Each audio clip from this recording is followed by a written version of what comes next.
بسم اللہ الرحمن الرحیم۔ شروع کرتے ہیں اللہ تعالیٰ کے بابرکت نام سے جو بڑا مہربان نہایت رحم کرنے والا ہے۔ دوستو، آج ہم بات کریں گے اسلام کے تیسرے اور اہم رکن کے بارے میں، جو کہ زکوٰۃ۔ عربی میں زکوٰۃ کا معنی ہے پرورش اور زیادتی۔ اس طرح تعریف پاکی اور نیکی کے معنی میں آتا ہے، اور جو چیز نکالی جائے اس سے زکوٰۃ اس لیے کہتے ہیں کہ اس کی وجہ سے مال میں برکت اور اضافہ ہوتا ہے، اور زکوٰۃ نکالنے والا مغفرت پا کر گناہوں سے پاک ہو جاتا ہے۔ شریعت کے اسلام میں زکوٰۃ ایک خاص مال میں خاص وقت میں خاص گروہوں کے لیے ایک واجب الحق کو کہتے ہیں۔ زکوٰۃ چونکہ اسلام کے 5 ارکان میں سے ایک اہم رکن ہے، اور قرآن پاک میں اکثر مقامات پر اس کو نماز کے ساتھ اس کا ذکر ہمیں دیکھنے کو ملتا ہے، جس میں سے چند یہ ہیں۔ ارشاد باری تعالیٰ ہے وَأَقِیمُوا الصَّلَاةَ وَآتُوا الزَّکَاۃَ، اور نمازوں کو قائم کرو اور زکوٰۃ دیتے رہو۔ دوستو، انسانی نفس کو تنگی، بخل اور لالچ سے پاک کرنے کے لیے، غریبوں، مسکینوں اور محتاجوں کی غمخواری کو دور کرنے کے لیے، مال کو صاف کرنے اور بڑھانے کے لیے، یا اس میں برکت پیدا کرنے کے لیے اور اسے مصیبتوں سے محفوظ رکھنے کے لیے ہی اللہ تعالیٰ نے زکوٰۃ فرض کی ہے۔ زکوٰۃ لینے کی حکمت اللہ تعالیٰ نے قرآن پاک میں بیان فرما دی ہے۔ ارشاد باری تعالیٰ ہے آپ ان کے مالوں میں سے صدقہ لے لیجئے، جس کے ذریعے سے آپ ان کو صاف کر دیں گے۔ دوستو، اب اہم بات یہ آتی ہے کہ زکوٰۃ کا حکم کن مسلمانوں پر واجب ہے۔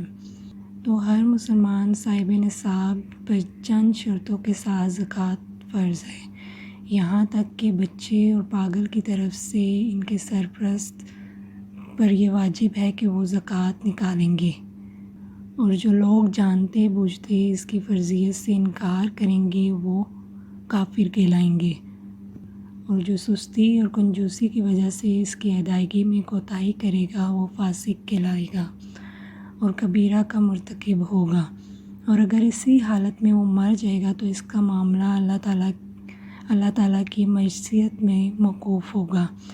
اس کے لیے فرمان باری تعالیٰ ہے یقیناً اللہ تعالیٰ اپنے ساتھ شریک کیے جانے کو نہیں بخشتا، اور اس کے سوا جسے چاہے وہ بخش دیتا ہے۔ زکوٰۃ ادا نہ کرنے والوں کے لیے اللہ تعالیٰ نے سخت وعید سنائی ہے۔ اللہ تعالیٰ نے فرمایا جو لوگ سونا چاندی کو جمع کر لیتے ہیں اور اللہ تعالیٰ کی راہ میں خرچ نہیں کرتے، انہیں دردناک عذاب کی خبر پہنچا دیجیے کہ جس دن ان کے خزانے کو آتش دوزخ میں گرایا جائے گا اور گرم کیا جائے گا، پھر اس سے ان کی پیشانیوں اور پہلو اور پیٹھیں داغی جائیں گی، اور ان سے کہا جائے گا یہ ہے وہ مال جسے تم نے بچا کر رکھا تھا، اب تم اپنے اس خزانے کا مزہ چکھو۔ نعوذ باللہ۔ دوستو، کہا جاتا ہے کہ ایک صحابیہ رضی اللہ تعالیٰ عنہما نبی کریم صلی اللہ علیہ وسلم کے پاس آئیں، اور ان کے ساتھ ان کی ایک بچی بھی تھی جس کے ہاتھ میں سونے کے 2 موٹے موٹے کڑے تھے۔ آپ صلی اللہ علیہ وسلم نے ان صحابیہ سے فرمایا کیا تم اس کی زکوٰۃ ادا کرتی ہو؟ انہوں نے جواب دیا نہیں۔ آپ صلی اللہ علیہ وسلم نے فرمایا کیا تمہیں یہ پسند ہے کہ ان کے بدلے اللہ تعالیٰ قیامت کے دن تمہیں آگ کے 2 کنگن پہنائے؟ یہ سن کر صحابیہ نے انہیں نکال کر آپ صلی اللہ علیہ وسلم کو پیش کر دیا اور فرمایا یہ دونوں اللہ اور اس کے رسول کے لیے ہیں۔ سبحان اللہ۔ اسی طرح ایک اور حدیث میں ہے کہ حضرت عائشہ رضی اللہ تعالیٰ عنہا سے روایت ہے کہ انہوں نے فرمایا کہ رسول اللہ صلی اللہ علیہ وسلم میرے پاس آئے اور میرے ہاتھ میں چاندی کی چند انگوٹھیاں دیکھ کر فرمایا کیا تم ان کی زکوٰۃ ادا کرتی ہو؟ میں نے کہا نہیں۔ تب آپ صلی اللہ علیہ وسلم نے فرمایا جہنم سے تمہارے لیے یہی کافی ہے۔ دوستو، اب سوال یہ آتا ہے کہ زکوٰۃ کے اصل حقدار کون لوگ ہوتے ہیں، کن لوگوں کو زکوٰۃ دینی چاہیے؟ وہ لوگ جنہیں زکوٰۃ دی جاتی ہے وہ لوگ 8 طرح کے لوگ ہوتے ہیں۔ پہلے فقراء، ان سے مراد وہ لوگ ہوتے ہیں جن کے پاس زندگی گزارنے کے لیے کوئی سامان نہ ہو، یا جو بھی ہو وہ ناکافی ہو، ان لوگوں کو زکوٰۃ میں سے ان کے سال بھر کی ضروریات دی جانی چاہیے۔ دوسرے آتے ہیں مساکین۔ ان سے مراد وہ لوگ ہوتے ہیں جنہیں ضرورت کا آدھا حصہ یا اس سے زیادہ میسر ہو، اس طرح وہ فقراء سے زیادہ بہتر ہوئے، اور ان لوگوں کو بھی ان کی سال بھر کی ضروریات دی جانی چاہیے۔ تیسرے آتے ہیں زکوٰۃ کے کارکن۔ اس سے مراد وہ لوگ ہوتے ہیں جو حاکم وقت کے حکم سے زکوٰۃ اکٹھی کرنے، اس کو سنبھالنے اور مستحقین میں تقسیم کرنے پر مجبور اور مامور ہوتے ہیں۔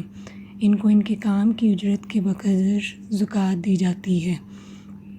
اب آتے ہیں ہمارے پاس مسلم اور غیر مسلم۔ جب غیر مسلم کے اسلام قبول کرنے کی کوئی امید ہو یا زکوٰۃ دے کر اس کے شر سے بچا جا سکے یا اس طرح کا کوئی اور فائدہ ہو تو اس کو زکوٰۃ دی جا سکتی ہے، اور مسلمان کو اس وقت دیا جائے جب اس کے اسلام کے بچہ ہونے مینز وہ اسلام کا بچہ ہے یا نہیں، مسلم ہے یا نہیں، اور اس جیسے دوسرے مسلمانوں کے اسلام کرنے کی امید ہو یا نہ ہو، اس طرح کی کوئی اور وجہ ہو تو اسے زکوٰۃ دی جا سکتی ہے۔ پھر آتے ہیں غلام۔ دوستو، غلاموں پر زکوٰۃ کی ادائیگی اس صورت میں واجب ہے کہ جب ان کے پاس مال نہ ہو، تب ان کو غلامی سے رہائی یا آزادی حاصل کرنے کے لیے زکوٰۃ دی جا سکتی ہے۔ اسی طرح سے قرض دار اور مسافر پر بھی زکوٰۃ ادا کرنا فرض ہے۔ دوستو، صدقہ و فطرانہ بھی زکوٰۃ کے اہم پہلوؤں میں سے ایک اہم پہلو ہے۔ صدقہ دینا ہر چھوٹے بڑے، آزاد غلام، مسلمان مرد عورت پر فرض ہے۔ رسول اللہ صلی اللہ علیہ وسلم نے فرمایا کہ رمضان میں ایک کھجور دینا بھی صدقہ کے معنی میں آتا ہے۔ دوستو، صدقہ دینے سے انسان بہت سی مشکلات اور مصیبتوں سے بچ جاتا ہے۔ صدقہ فطرانہ فقیروں اور مسکینوں کو دیا جانا چاہیے، اس لیے کہ وہ دوسرے لوگوں سے زیادہ اس چیز کے مستحق ہوتے ہیں۔ اللہ تعالیٰ ہمیں صدقہ و خیرات دینے کی توفیق عطا فرمائے۔ دوستو، اگر آپ کو یہ ویڈیو اچھی لگی ہو تو اسے اپنے دوستوں کے ساتھ شیئر کرنا مت بھولیے گا۔ شیئر کرنے کے لیے ہمارے چینل کو سبسکرائب ضرور کیجیے گا۔ شکریہ۔